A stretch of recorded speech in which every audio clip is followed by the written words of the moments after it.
Thank you, Lucy.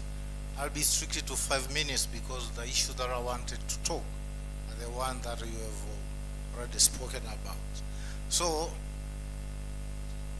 capital markets facilitate sustainable long-term financing in times of crisis.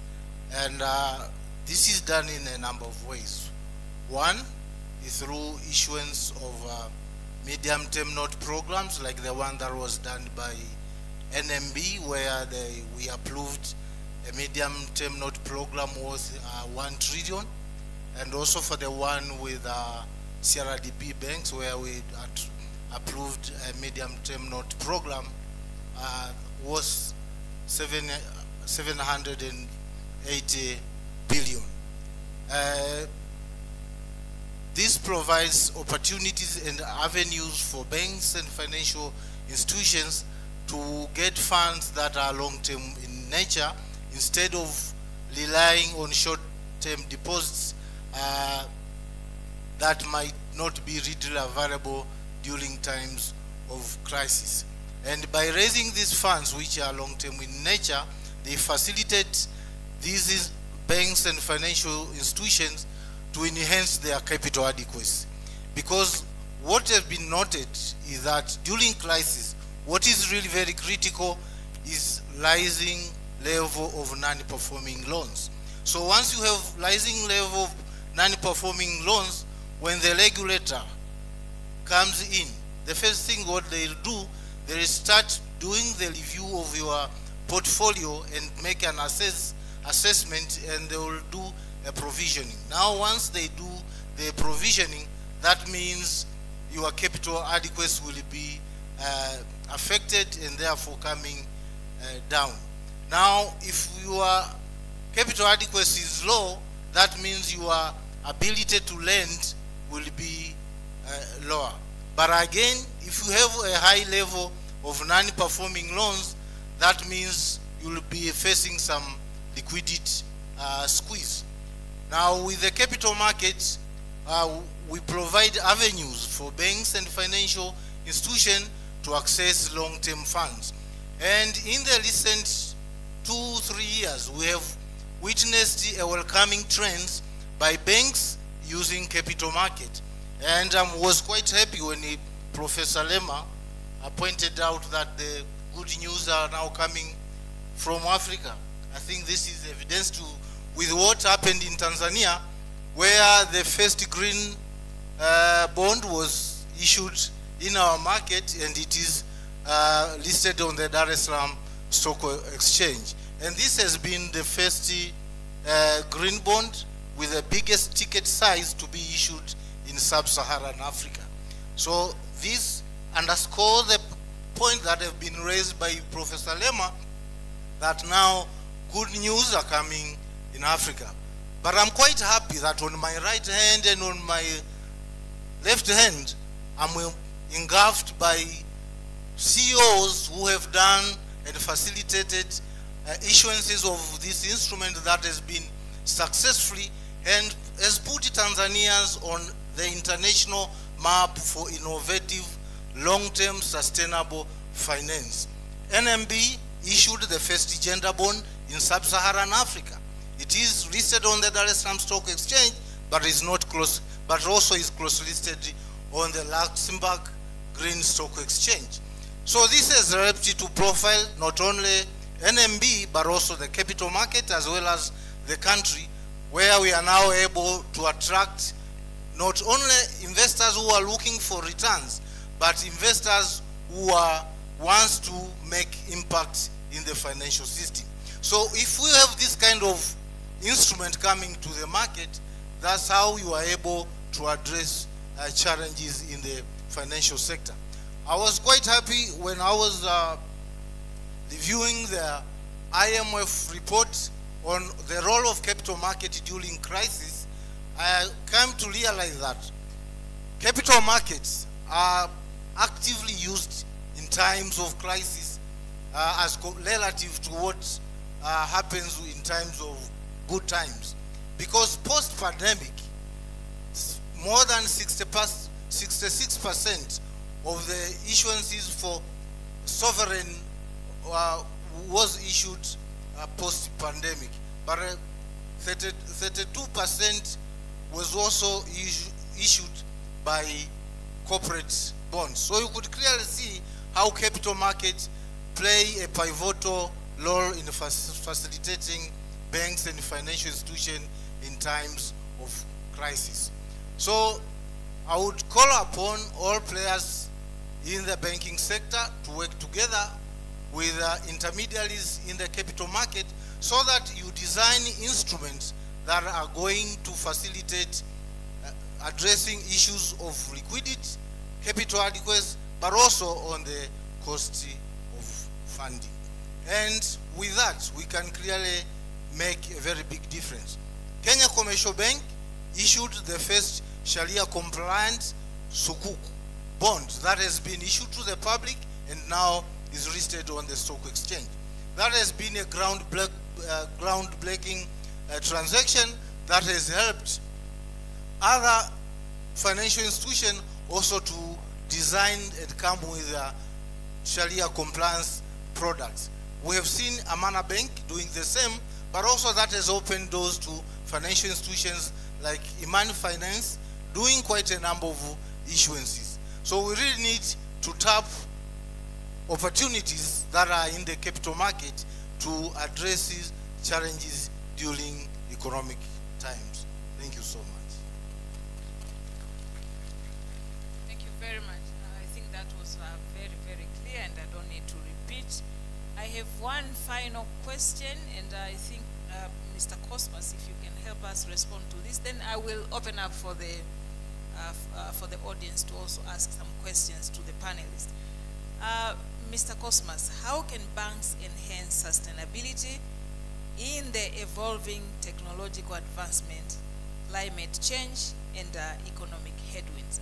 I think this is really what we have been talking all along, yeah, in terms of sustainability in the environment that we are operating.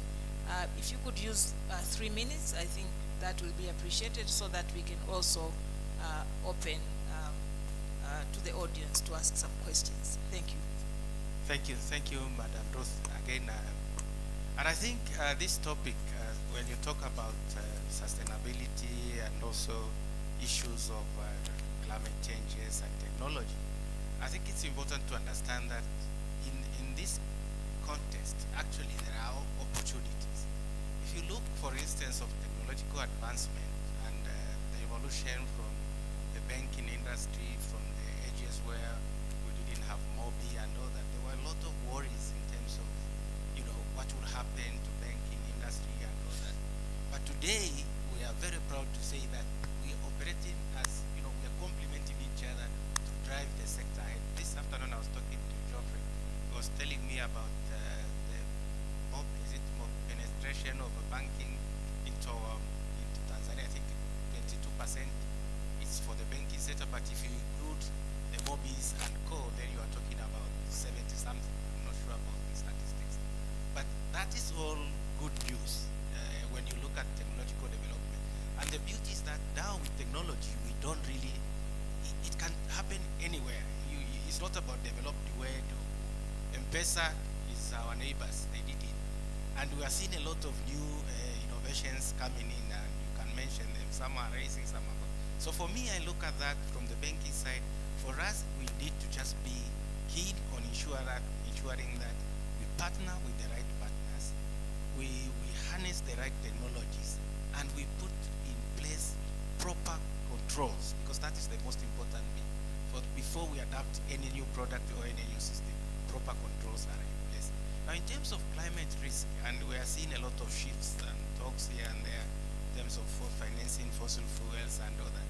But if you look also, and I was in Juba the other time, and I saw some of these investors putting a huge amount of solar, plant, which is going to generate maybe half of the South Sudanese power. So there are also opportunities which are coming with all these challenges, because these challenges and the beauties that are being discussed in almost all forums. So today we are discussing here, there's someone else, any meeting you go to these are issues which are being discussed, and the funds are being allocated for that purpose. And Madam Ruth, you talked about issues of the, the funds which are available to support these initiatives from the SGDs. You see there is a lot of like the EAB funding, all the FDIs are looking for specific areas to support. So banks need to prepare and put in place mechanisms and platforms. Maybe we will need even to review our setup within our banking. Remember, you have this department, that department, but is it really still the same way? Maybe we have to refigure our structure and say, maybe put there climate financing or climate risk department and give it a director. And this guy can be flying to New York, to everywhere, but then they come with all those benefits, because we're talking about sustainability in the next 15, 20, 30 years. We cannot allow to be back. So, Madam, I hope I have. Thank you very much. So maybe let me just add a little bit to that. I think we are talking about sustainability in the area or in the period of evolving technological advancement, climate risk, economic headwinds, and all that. I think if we are operating in this environment, certainly, and we want our financial institutions to be sustainable, then the sustainability agenda needs to be at the core of everything that we do. It needs to be at the core of the organization's principles and purpose. Otherwise, I think there is really going to be a challenge. I think we need to continue to ask ourselves every day, are we creating organizations that are fit for the future? Are we creating organizations that are sustainable, organizations that are relevant for the future? Which means then, are we investing in the right technology? Are we investing in the people? Are we investing in governance? Are we investing in climate risk and all that? But also I think Professor talked about the climate risk and also talked about it earlier, that it actually also provides opportunity, particularly financing opportunities. So how do we look at that as well? So investing in people, investing in technology, investing in governance, but also ensuring that we have a strategy that is long-term. So which means we don't just look at, I always tell my investors that please, let's stop looking at these quarterly returns. Let's start looking at the investments that we are putting in these institutions to ensure long-term sustainability of these organizations that we run. So I think I'm now looking at the audience, and we still have some few minutes. Secretariat, I think maybe 20 minutes? Yeah, I think 20 minutes. So we are ready to take questions, comments, recommendations, and do we have microphones there? Yeah, someone to help us? Yes, so I think you are welcome. If you have comments, you have questions, the panelists are here to respond to. Please just put your hands up, and someone will reach you with a microphone.